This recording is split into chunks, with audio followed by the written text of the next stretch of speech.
Hello, dear ones. My name is Zeb Green. I am the MC, the Master of Ceremonies here at Sacred Mischief. My heart has been breaking for Gaza. Even in this temporary peace, we know the war rages on and the violence will continue. We've been struggling like I have to find ways, if we're not in Gaza, not near Palestine, to be in solidarity. The Ashtar Theater, a theater based out of Ramallah in the West Bank, has made a request for everyone today on November the 29th, on a National Day of Solidarity, to read from, to perform, to present the work that they created, the Gaza Monologues, where in 2010 they collected stories from teenagers to tell the story, to be later performed, to share the world what is happening in Gaza. In 2014 they did a second rendition of the monologues with more interviews, returning to the same children, those who were still alive, to interview them, to tell more stories. And they've started releasing new stories for 2023. They've asked people to present these, to just tell the story, to keep the words of Gaza alive.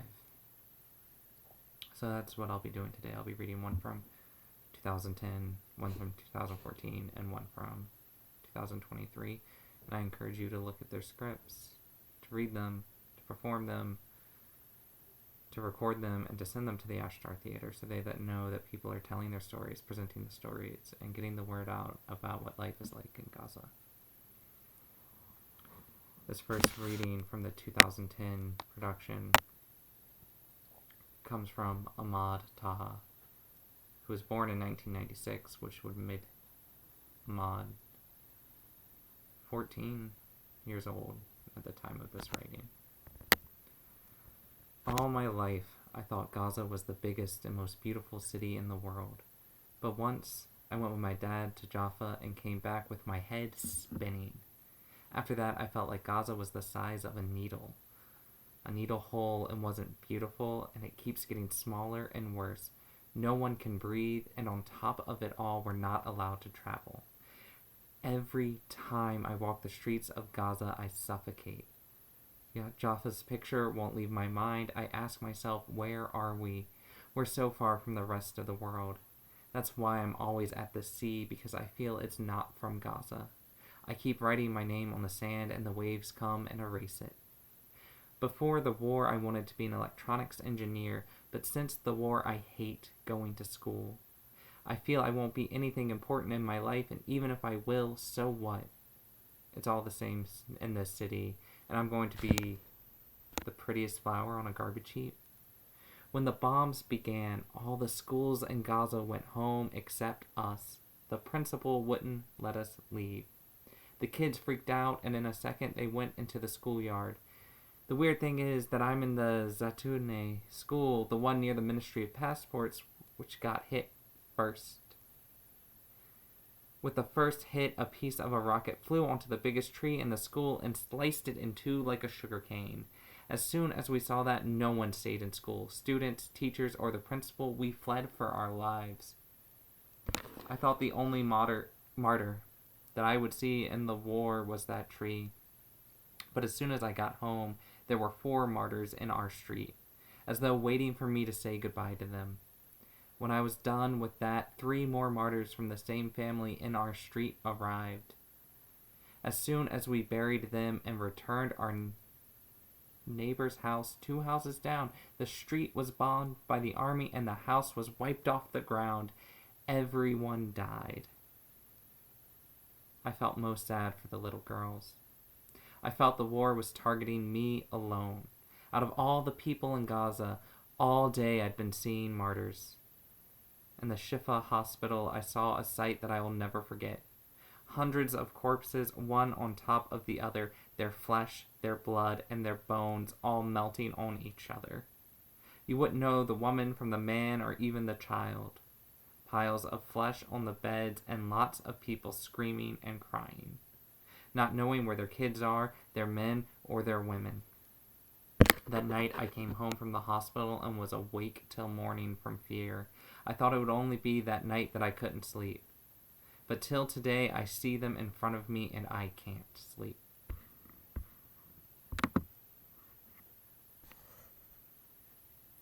from the 2014 Gaza Monologues from Muhammad Bali. Every day we hear about Gaza in the news, not because our economy is booming and not because we have one of the world's wonders, and certainly not because of our strong aviation industry. All countries have entered Guinness records. We did too. We have the highest record of the longest war against civilians and the most intense cry of a mother moaning her children. Time in Gaza is not like the rest of the world. The hour in Gaza is made of 60 martyrs and 3,600 injured, and the minute is made of 60 destroyed homes, while the second is 60 cries of moaning mothers. One night in Gaza during the war is equal to 100 stories of the 1001 Nights fable. At night, when it's dark, the sky is lit by falling rockets, roaring above our heads, and the night becomes a bright day. A mother is sleeping next to her children who ask her, "Mother, what is this sound? Is it bombing?" "Mother, we are afraid." The mother, unable to soothe her children, starts to tell them a story about Hassan the Brave, so they could sleep in peace. However, the children, no matter what you tell them, will only think of death and destruction, for that is all they see. The next day, her son goes out. He hears an explosion. He remembers last night's story and trusts that Hassan the Brave is dead, that Hassan has become a martyr. He rushes back to his mother and tells her, "Mother, Hassan is dead. All our little adventures together, all our memories have vanished. How can I go to school after Hassan has died? Mother, Hassan is dead." Before she answers her son, the mother receives a phone call from the Israeli army. "You have 30 seconds to leave your house." 30 seconds. What can she do in 30 seconds? What can she take? And who should she inform? Should she run away with her children, or should she tell the neighbors? The mother stands in the street and starts to scream, "Hey people, our house is going to be demolished. Our house is going to be destroyed." 30 seconds later, everything became deadly silent. Gaza is remaining. Gaza will never die, even when her children die. Their names will be written in history books for their children and their grandchildren. If you ever Google Gaza, you will see pictures of destruction and devastation, and one day you might see my picture among the killed ones during one of these wars against Gaza.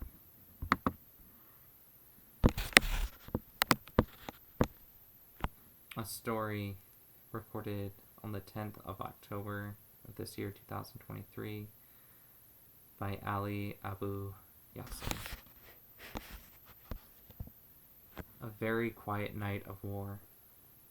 Last night was very quiet. I think I slept for an hour, a little more or less. The sound of drones, planes, and cannons did not stop for a moment. All of that was nothing when a missile, a barrel of powder weighing a ton, or 6 barrels fell at the same time, shaking the earth, raising it and shaking it as if the earth's crust was a child balloon filled to the brim with air, about to explode and destroy the world. Moments in which you witness death 1,000 times, and after the explosion ends, you do not believe that you're still alive and that you have been endowed with new moments of life, and you continue to wait for the next explosion, the next death. Perhaps after a minute or two at the most, it was a really quiet night. Enough that before we went to sleep, we were able to dine on 2 cans of beans for 30 people, which was unusual. The dinner was a big party in honor of the beans. But what spoiled the party was the lack of bread. We all dined with 5 loaves of bread, and the truth was that I was the one who spoiled the dinner because of my heart. Because before that I was standing on the street and a man with his 2 daughters came and asked me for bread, just bread, to feed the 2 girls, who had not tasted bread for 3 days. In fact, at the beginning I told him that I have no bread, but just one look from one of the 2 girls was enough to penetrate my heart like a balm of mercy. I told him to wait. I brought him 5 loaves of bread to share with him the bread I had. I'll never forget, as long as I live, how his trembling hands picked up those loaves and how the 2 girls' eyes began to shine again, and he quickly went away thanking me. It was as if he was running away with his great spoils, which he did not want anyone to see with him. Sometimes the quiet gets boring, especially if a friend calls you in the middle of the night to reassure you that he is still alive. But as childhood friends, Yusuf and Adan and their families were martyred a short time ago. How much I loved that naughty Samar, Adin's daughter, who was not more than 3 years old, every time I went to visit them. She would run towards me and cling to my neck and take her gift with her black eyes, curly hair, and her great height, which was disproportionate to her age. We expected her to be a basketball champion. A really special night. I had barely hung up the phone and did not know how my tears have betrayed me. I only woke up to the sound of a large explosion followed by heavy rain that poured down on us from the roof, the zinc roof under which we were sleeping. It took moments until we realized that it was the stones that had penetrated the zinc roof and scattered thousands of pieces from the building that was not far from our residence. A few meters before it became a large hole, of which only a few pillars remained, and a palm tree that had been planted in the house for decades. It remained miraculously steadfast, as if it had refused to die in order to remain a witness to what had happened. But many of the dates that it was holding in its bosom fell. What a deadly calm. I heard the broadcaster on Al Jazeera saying that the night was the worst since the beginning of the war, because the calm did not stop for a minute. My nerves almost shattered from the intensity of the calm. These shells and missiles were made to frighten us. You can't help but be afraid. But how can I write in the midst of this terrifying calm? This is not consistent with the human soul, because I could die at any moment, and that would not be a disaster. I sat down to write as if nothing is happening around me. Yes, around me, because the ground keeps shaking, the smell of gunpowder fills my nostrils, and smoke fills my mouth. Home from time to time, and the explosions do not stop. It seems that I have gone crazy. I think so, or I'm dead.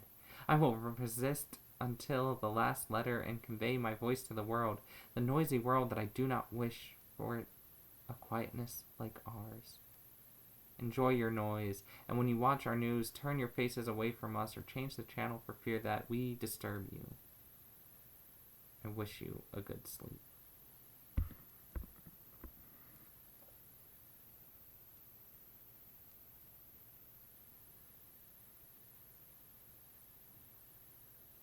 It's important to read these words, to hear these stories, to share these stories, to keep the stories coming out of Gaza so we don't rest easy while children, families, homes are being bombed and destroyed constantly.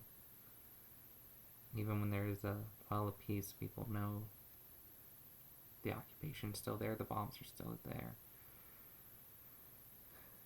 Read these stories, but also push for change. We need change. We can't let this occupation, we can't let this devastation continue. The people of Gaza, people need our support. So go to Ashtar Theater's website, go to the Gaza Monologues, find these, read these, share these. Even if you don't have a theater, if you don't have a platform, tell the people you know, do a reading around a table. Just keep the stories alive. Thank you, friends.